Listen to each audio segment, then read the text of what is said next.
চাচা, এই নিন 2 লক্ষ টাকা। এটা আমি এমনি আপনাকে দিলাম। এই 2 লক্ষ টাকা আমার দিবেন? আমি তো ভিক্ষুক না। চাচা, আমি জানি আপনি ভিক্ষুক না। আসলে হয়েছে কি চাচা, আমি একটা মানত করেছিলাম। সেখানে বলেছিলাম আমার মনের ইচ্ছাটা যদি পূরণ হয় তাহলে ঘুম থেকে উঠে সবার আগে যার মুখ দেখব তাকেই আমি 2 লক্ষ টাকা দেখব। আর আমি ঘুম থেকে উঠে সবার আগে আপনার মুখটাই দেখেছি, তাই এই 2 লক্ষ টাকা আপনাকে নিচ্ছি। প্লিজ চাচা, এই টাকাটা আপনি রাখুন। ও আচ্ছা, ঠিক আছে। সত্যি কইতেছ? এই 2 লাখ টাকা তুমি আমার দিবা মা? তুমি যখন এই খুশি হয়ে আমার এই টাকাগুলো দিছ, আমি আর না করুম না। আচ্ছা ঠিক আছে চাচা, আপনি যখন খুশি আমিও খুশি। আসি চাচা। আল্লাহ, মেয়েটার তুমি ভালো করো।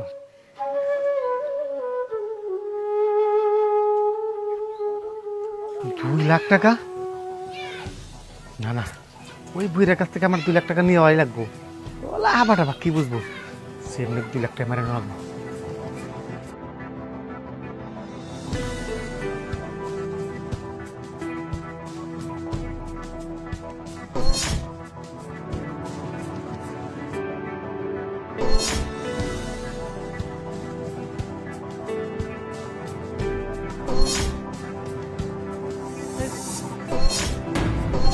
এইটা আপনি কি করলেন ভাই? আমি অনেকক্ষণ ধরে ফলো করতেছি। ওই গরিব লোকটাকে ওই মহিলাটা 2 লক্ষ টাকা দিল। ভালো কথা, 2 লক্ষ টাকা তাকে দিল। আর একজন দেখি কি ওই পকেট থেকে টাকাটা চুরি করলো। দ্বিতীয়জন চুরি করার পরে আপনি যে আবার টাকা চুরি করলেন। ভাইজান শুনেন, এই টাকাটা আমি চুরি করি নাই। এই টাকা চুরি করছে দ্বিতীয় লোকটাই। আমি তো টাকাগুলো নিছিলাম ওই বৃদ্ধ লোকটাকে ফিরে দেওয়ার জন্য। আমার কথা আপনি বিশ্বাস করুন। চুপ করেন তো ভাই, উল্টো পাল্টা কথা আমার বুঝাইতেছেন না। আপনার কি একটু বিবেকে বাঁধলো না ওই অসহায় মানুষটা টাকাটা চুরি করতে? আমি জানি আপনি আমার কথা বিশ্বাস করবেন না, আমি সবকিছু আপনার বুঝিয়ে বলতেছি। ভাইজান শুনুন তাহলে। আর ফোন দিল করা। আরে ডাক্তার সাহেব, আসসালামু আলাইকুম। ওয়ালাইকুম আসসালাম। এই শুনুন, আপনার নাতি সকালে সিরিয়াস কন্ডিশন।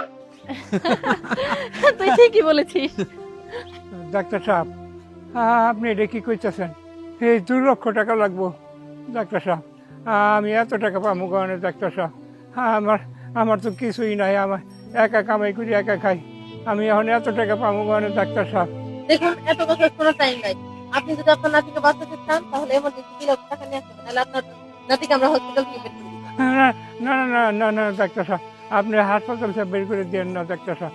আপনার আমি অনুরোধ করে কইতেছি, অপারেশনের ব্যবস্থা করেন। আমি যেভাবে টাকা ম্যানেজ করে নিয়ে আসুন। দরকার হলে আমার কিডনি পেয়েছে, আমি টাকা নিয়ে আসবো। আপনি তাও ব্যবস্থা করেন ডাক্তার সাহেব।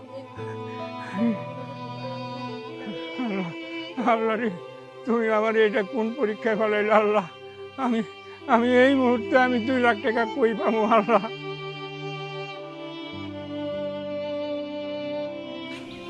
সবুজ, দেখলি তো লোকটা কি বিপদে পড়েছে। হ্যাঁ দেখলাম এবং কোনো কথা শুনলাম। আমার ইচ্ছা করলে কিন্তু লোকটাকে 2 লক্ষ টাকা দিয়ে সাহায্য করতে পারি। না না সবুজ, লোকটাকে দেখে মনে হচ্ছে লোকটা অনেক সৎ। এমনি এমনি হাতে টাকা দিলে উনি নিবে না। চল আমরা একটা বুদ্ধি করি। আচ্ছা ঠিক আছে, চল। চল। ভাইজান, আমার কথা শুনে আপনার কি মনে হলো? এই টাকাগুলোকে আমি চুরি করছি? না না ভাই, আর লজ্জা দিবেন না। আমি আসলে আপনাকে ভুল বুঝছি। আসলে আমি ভাবতেই পারিনি যে মানুষকে এইভাবে সাহায্য করা যায়। আপনাকে দেখে আমি শিখলাম। আমি আল্লাহর কাছে মন থেকে দোয়া করি আল্লাহ যেন আপনাদের সবসময় সুস্থ রাখে, আর এইভাবে যেন মানুষকে সাহায্য করতে পারেন। আসি ভাই, আসসালামু আলাইকুম। ওয়ালাইকুম সালাম। যাই, আমি টাকাগুলা ওই মুরব্বীর হাতে তুলে দিয়ে আসি। চাচা, ও চাচা, দাঁড়ান চাচা। কি হয়েছে বাবা? চাচা, একটু আগে দেখলাম আপনার একটা মেয়ে 2 লক্ষ টাকা দিছে। দেখুন তো আছে নাকি? আরে আছে তো, এই যে টাকা। আরে আরে আমার টাকা পকেটে রাখলাম, আমার টাকা কই কই গেল? জানতাম চাচা, টাকাগুলো আপনি পাবেন না। এই যে টাকাগুলো আমার কাছে। চাচা, আপনি রাস্তায় আসার সময় এই টাকাগুলা আপনার পকেট থেকে চুরি হয়ে গেছিল, আর সেখান থেকে এই টাকাগুলো আমি ফিরিয়ে নিয়ে আইলাম। বাবা রে, তোমারে অনেক ধন্যবাদ।